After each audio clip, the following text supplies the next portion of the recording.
I really don't want to harp on this and seem like a hater, as I really do want this series to succeed, and this whole concept of self-publishing comics to be the new future and everything.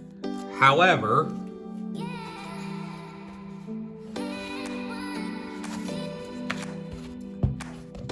Spider-Man and Fear itself is everything I expected from a 80-page comic, and it's only 60 pages.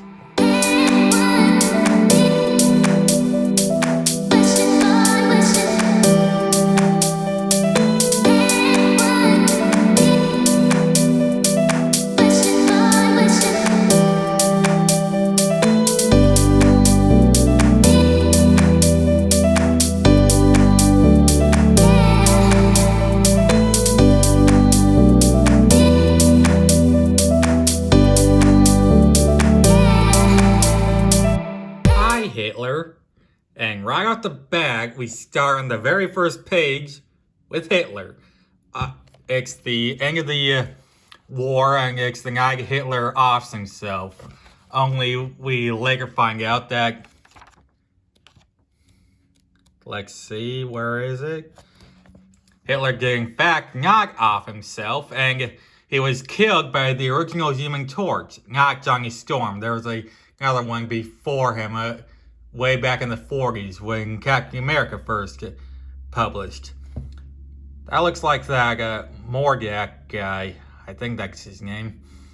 Oh yeah, and Hitler didn't die. He transferred his brain into his consciousness into a brain in a jar, and that brain was later transferred into one of the Fantastic Four's first enemies. Comics are weird, man. So let's start on the second page, and what the actual hell is this? I mean, come on. I know it's the 80s, and the joke is everyone was on drugs on the 80s, but what on earth is this? I mean, you have to be on drugs to come up with this monstrosity. And that's the villainess of the issue. Her name is Baroness, and spoiler, she's this guy. Yeah. On the night Hitler killed himself, but wasn't killed himself, but actually killed himself, but whatever the hell you want to say, Marvel is weird. Hitler promised that this guy would be his successor. His name is Zemo, Baron Zemo. And Hitler said he and the Red Skull would continue the Third Reich's plans into the future, or that's the general gist of it. So, what's this story's plan? Basically, fear gas the world and turn it into, she puts fear gas into missiles and launches missiles across the world's capitals, causing a fear panic and causing, it's right here.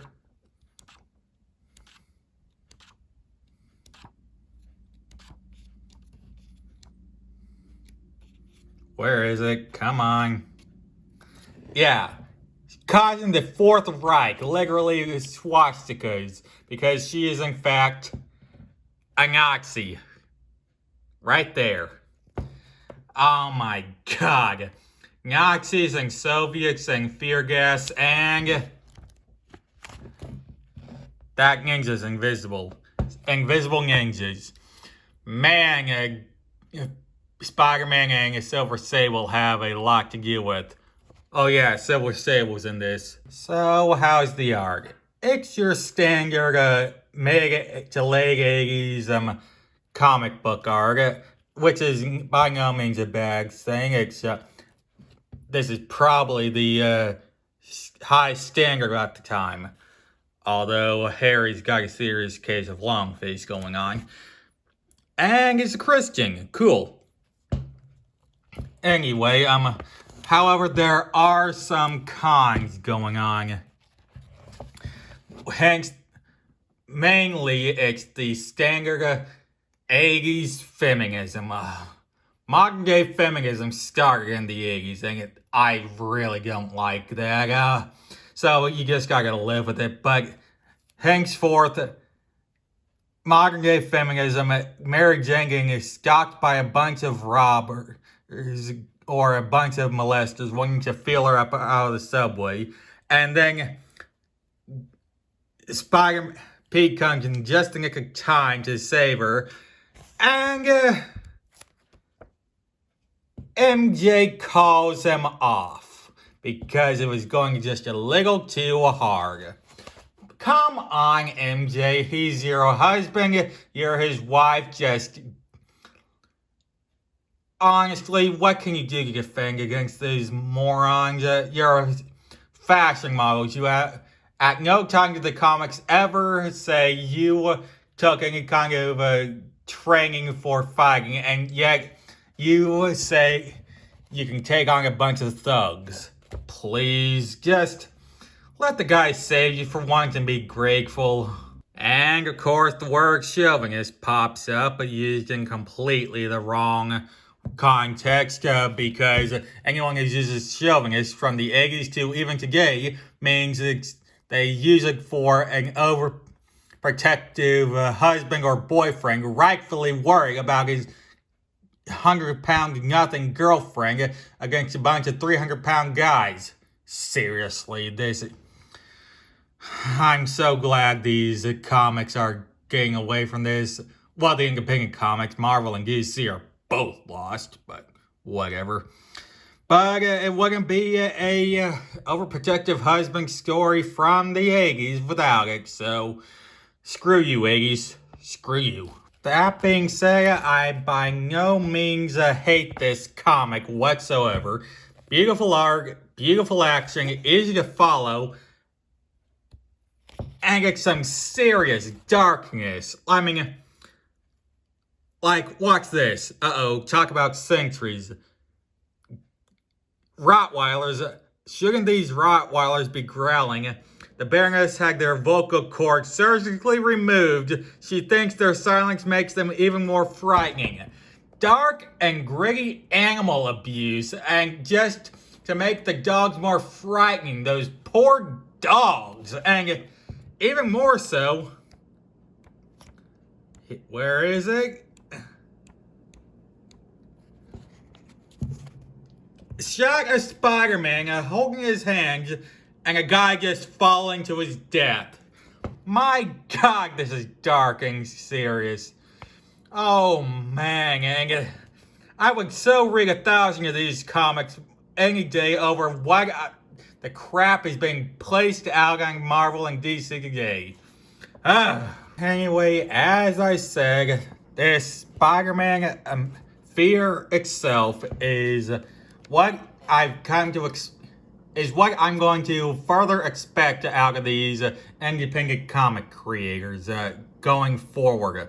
It's 60 pages, but it feels long, self-contained, and a full-on story. It doesn't feel like the opening prologue of a TV show or anything, which I don't blame Ethan. I honestly don't. I honestly think it's because he's been working and 4-issue graphic novel writing things. That's how DC goes.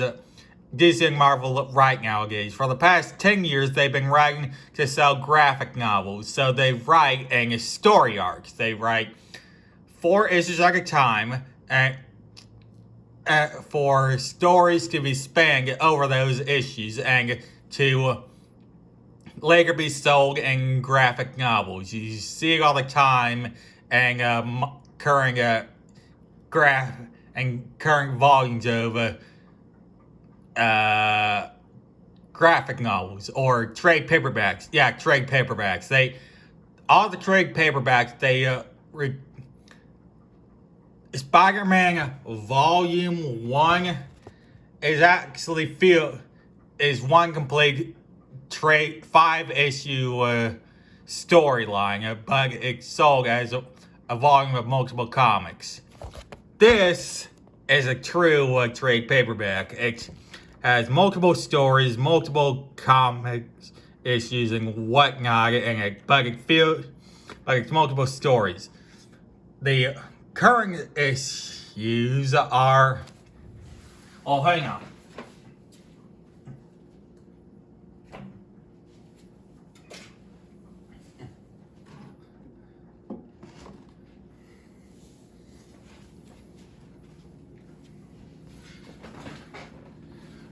This is Action Comics Volume 1 from the Rebirth era. It's 6 issues, but it's 6 issues of one complete story. And Volume 2 and Volume 3 and even Superman, the Superman books are all the same. It says 6 issues, but it's one story. This is about 17 issues, but various stories in it. And I'm not saying anything, but Ethan's just been writing this way for over 10 years now. And so I should have fully expected this to feel like the part 1 of a greater story. And to end on an unsatisfying cliffhanger, but I just forgot. Sorry. But anyway, I completely lost my train of thought. Anyway, Spider-Man Fear Itself. Completely track it down and it totally read it. I completely 100% recommend it. It's 100 times better than anything written today, even though unfortunately it's technically the precursor to what eventually comes to what's coming out today. If that even makes sense. I don't know why I'm rambling. But yeah, that sexism and chauvinism nonsense is for the birds, but you deal what you deal with in the 80s. Just ignore it. I have to, unfortunately. I refuse to ignore it in the modern comics, but in the 80s, you can't help it. But totally catch it out. If you like this video, give it a like and subscribe if you want. I'm Tony the Visual Geek, and I will see you next time.